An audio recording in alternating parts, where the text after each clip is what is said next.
Kaseng Kongres kepada Kaseng San Pertai hakal yang persya ke yang rebor thoan ke jela kumju Akasa Hills Autonomous District Council kalapan pau jing South Hamla ya ke jing don por menteri rangba ke jela Konrad Kesang ma Banlare Sobha shi Itanagar Arunachal Pradesh kumar syukudau baka video menteri rangba badang roi jirai bapaunam sama 69 to Branhams klasa Priang State Baha ubah bacop si pengru MDC ke Kongres na Bramrai Jerngam ubadai Sekretari ke Meghalaya Pradesh Congress Committee ulang bahakatkan ni kehiran hak jela penban Konrad udang don por balai roi Sobha Syaita Nagar.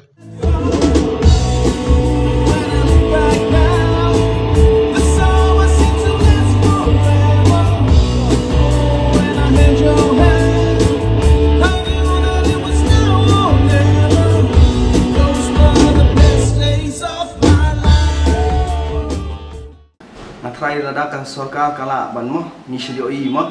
menteri ramba jong isyat melin ha mo bangun ong ba there should be a balance in everything mo kumbang ipat palm oil cultivation ru ong mo there should be a balance between economy, livelihood and the environment. I feel ba hakani ru mo there should be a balance kan from the mo nakaliang jong ka sorkar kadiban balance kan ya ka tax kanang ba kanang penjenjar ni kipat ong syong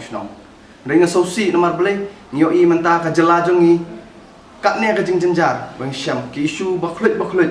handrai national president juga NPP udang pun kam menlechna parti sa Arunachal Pradesh nang rai tu ka rai summer of 69 satai katne mangi jelang ya jenjar handrai kidang don ya kapor ke nyelek jasha dia tem syuti so si ba kat uci bunasa jongi mod ngidang mo ya yoi yaki